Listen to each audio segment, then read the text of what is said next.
Okay, guys, I am super late. But wait a minute. Let me properly say hi to y'all. Hey, everybody. Welcome back to the channel. Thank you all for being here. You could have been anywhere on the internet, but you're here. I appreciate that. Because there's a lot of stuff on YouTube, trust me. I sit here and sometimes I feel like I'm watching it all. And you know why? I know. But the reason why is because I've always felt like if you're going to be a member of something, you should be an active member. So if I am a YouTube content creator and a member of this YouTube community, I need to be a good member. And that means actually supporting other content creators. And when I support, I watch the entire video. Like, I ain't going to tell y'all. I was about to tell on myself, but I watch the entire video. A lot of times while I'm getting dressed, while I'm getting ready, while I'm taking showers, I have the video playing. It's all loud. The whole house can probably hear them, but that's just super important to me. I try to leave thumbs up when I can. Sometimes, like if I'm in the shower, I can't get out the shower and hit a thumbs up on my computer, but I try to leave a thumbs up when I can, and I also try to leave comments when I can, because just being an engaged participating member of this community is super important to me. And so I super appreciate all of you guys who do the same for me. And I try to show that appreciation by either leaving a heart on your comment or by responding to your comment or something to that effect. But I attempt to do that because I really appreciate you guys coming here and interacting with me and watching my videos. So before we start with this assumptions video, which is way behind the power curve, but before we start this, I want to suggest that we all give ourselves a thumbs up.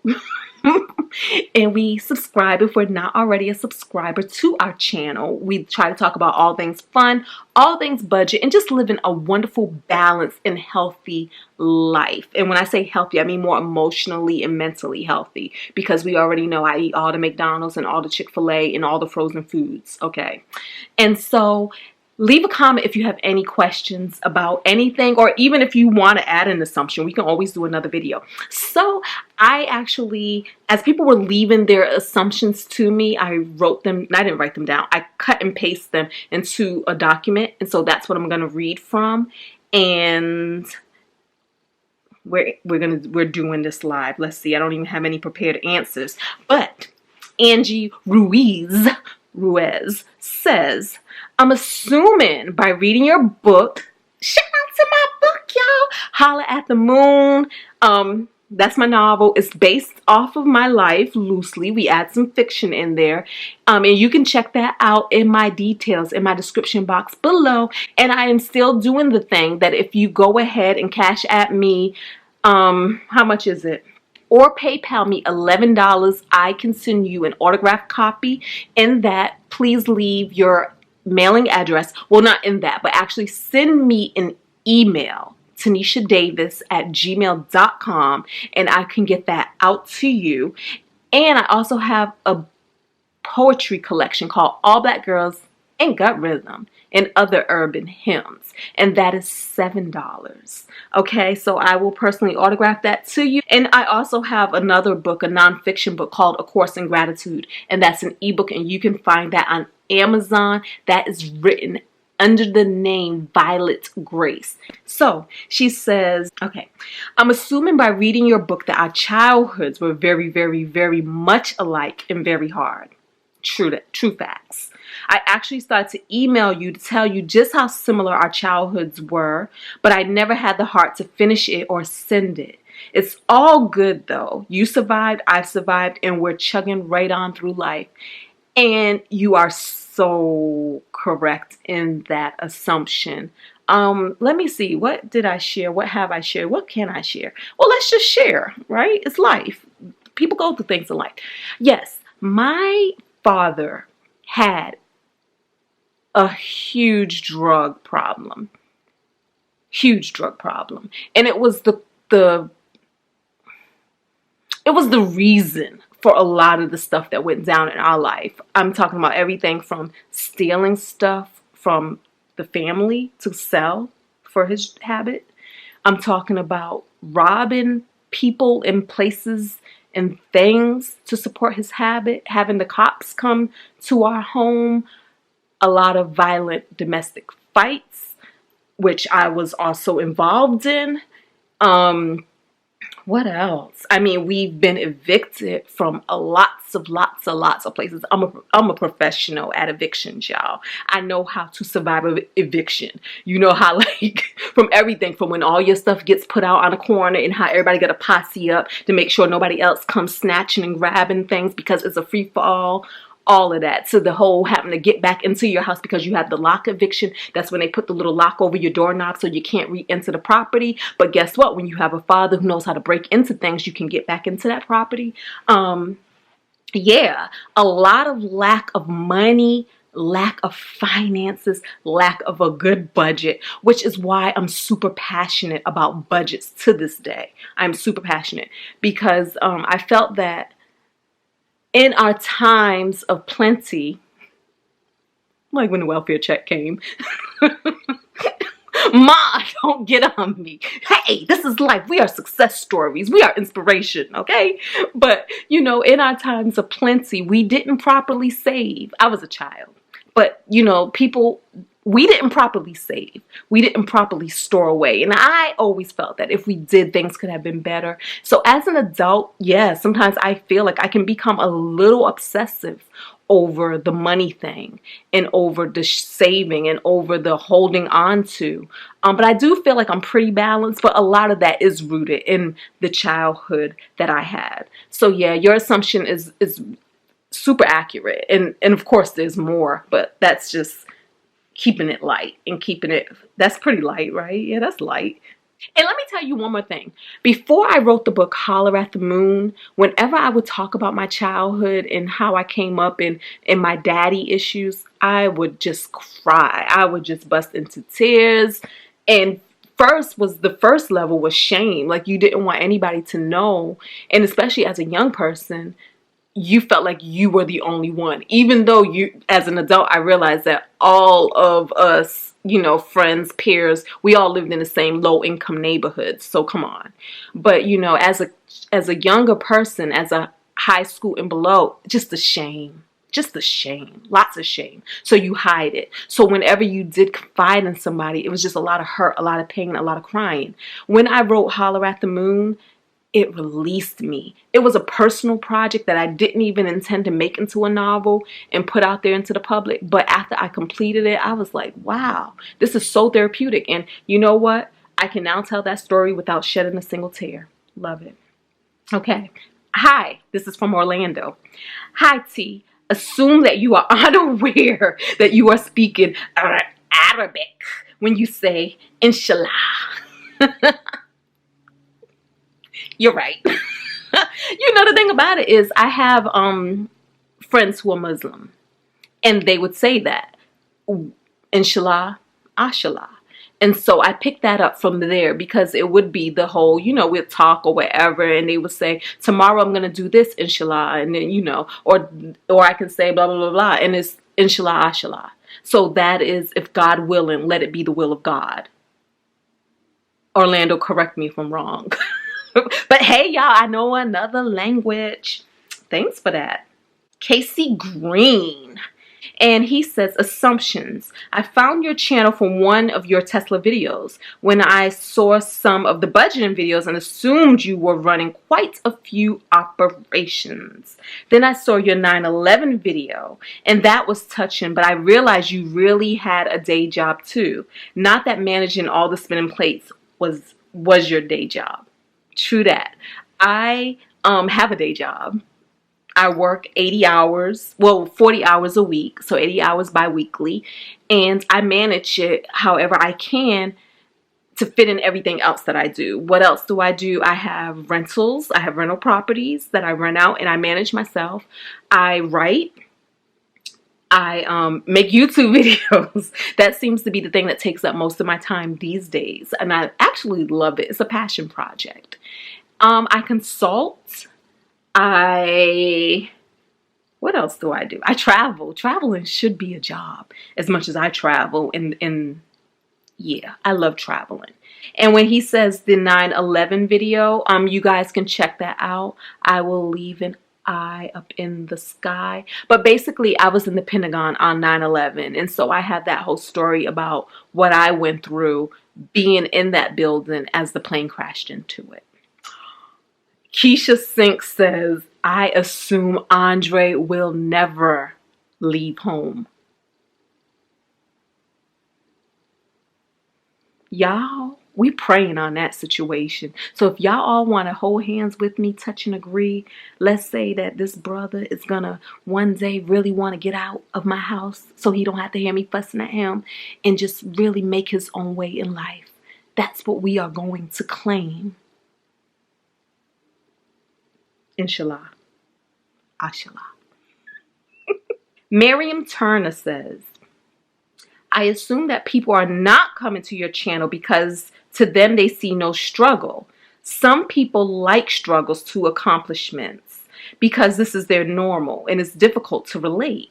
They may see as you having it too easy without understanding your past. However, I'm loving your spirit, sweet, pure, and it's only an assumption. And you know what? You may be right. You may be right. I do believe struggle is not necessary. As a child, I came up with all the struggle. And I had to kind of work that out of my system because the truth was, you hear things like anything, I don't even know the sayings anymore. But there's the sayings that basically says like you earn and you gain so much through struggle. You gain muscle through struggle. You a bird gets its wings when it struggles, when it beats against whatever. You hear that anything worth having is worth fighting for. All of that stuff. I don't believe in anymore. I don't. I believe in ease. I believe in grace. And of course, and I probably said this to people before, when Jesus died on the cross, he set into motion a new covenant. That new covenant said no more toil. No more toil. You don't have to toil anymore. Under the covenant of Adam and Eve, when Eve did that whole thing that she did, the Bible says the apple, the serpent, all of that. But let's be real. Whatever she did, whatever that thing was, that was the covenant of toil, of sweating by your brow. I'm jumbling that all up, but I'm paraphrasing. But when he died, it said no more struggle, no more toil, and it ushered in the era of ask and it is given. So I say to everybody out there, what's your faith? What's your faith? Because there's so many people who profess to be Christians. There's so many people who profess that Jesus is their Lord and Savior, but they are not living under this new covenant. I believe it, right? And I never, ever, ever confess to be any religion.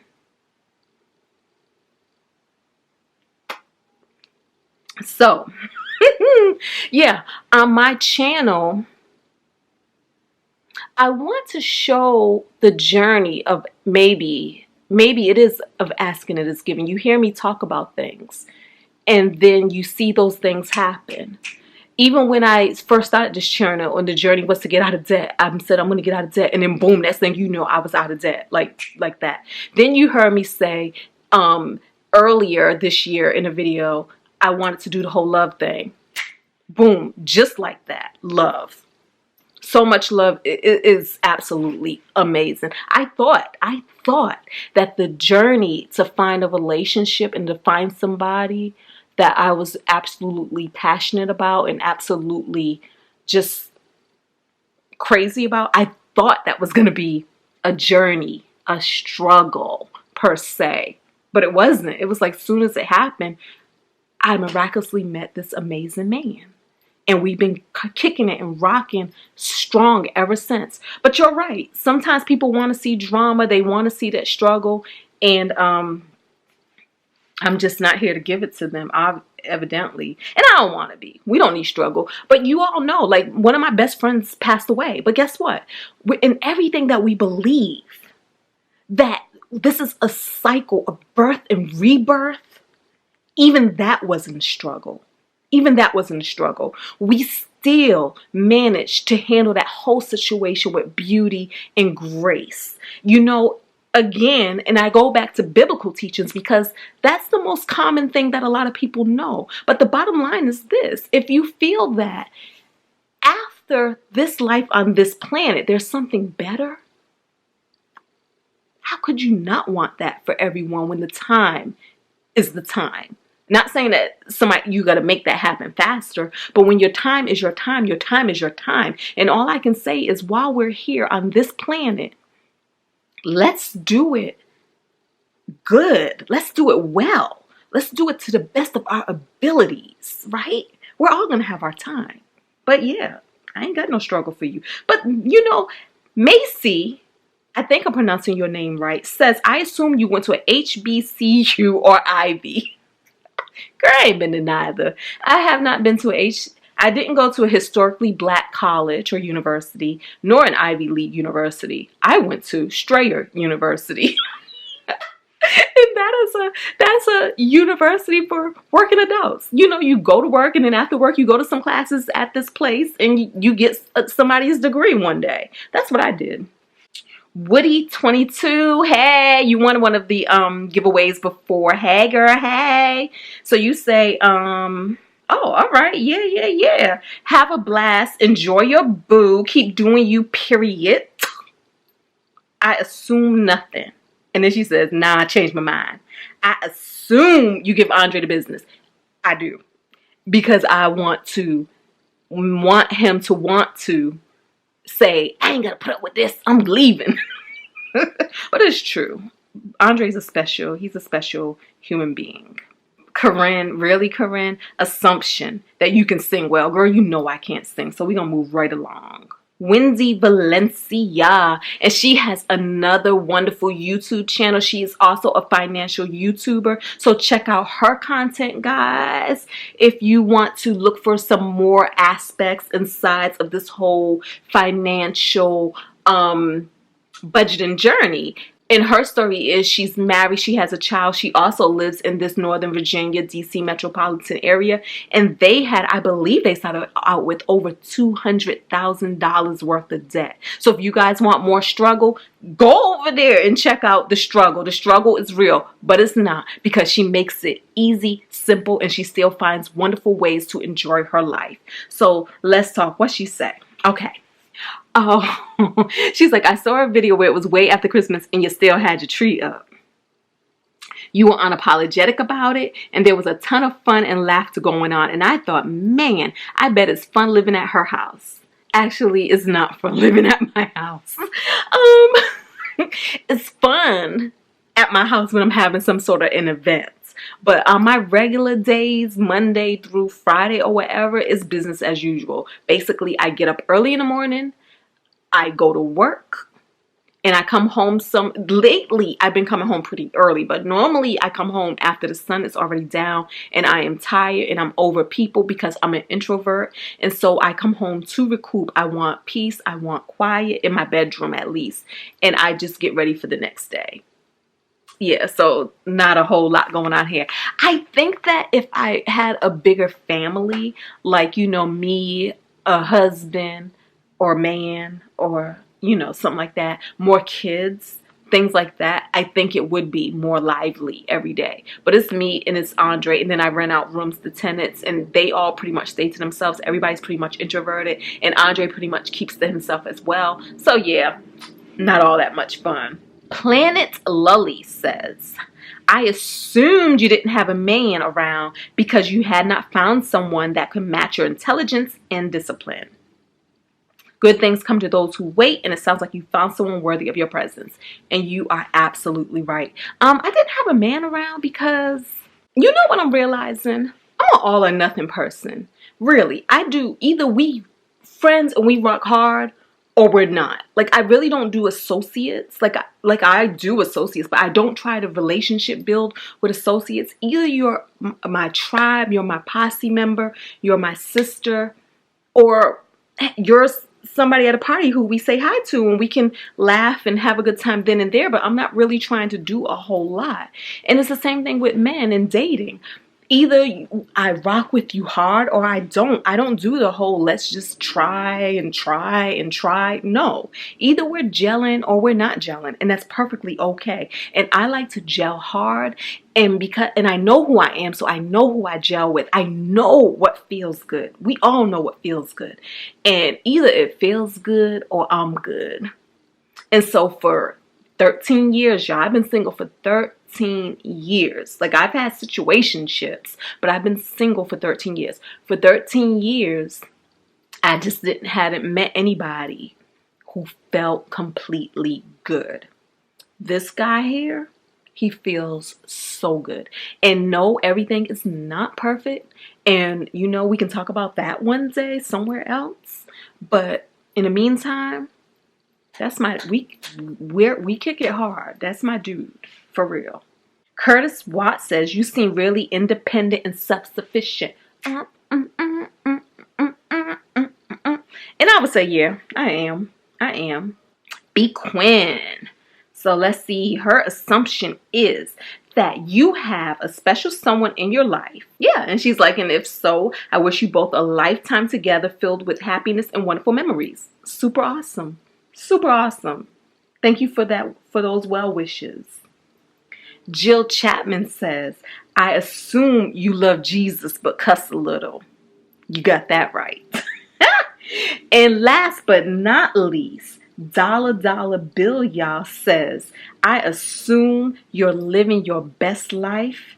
The evidence is there in all your videos. And I say, let's drop the mic on that one, because that is absolutely correct. And I assume that all of you are living your best lives too. Thank y'all for coming back. Thank y'all for rocking with me as usual. And once again, y'all, thumbs up, subscribe, leave a comment or an assumption below if you so desire, and I will see you in the next video. Peace.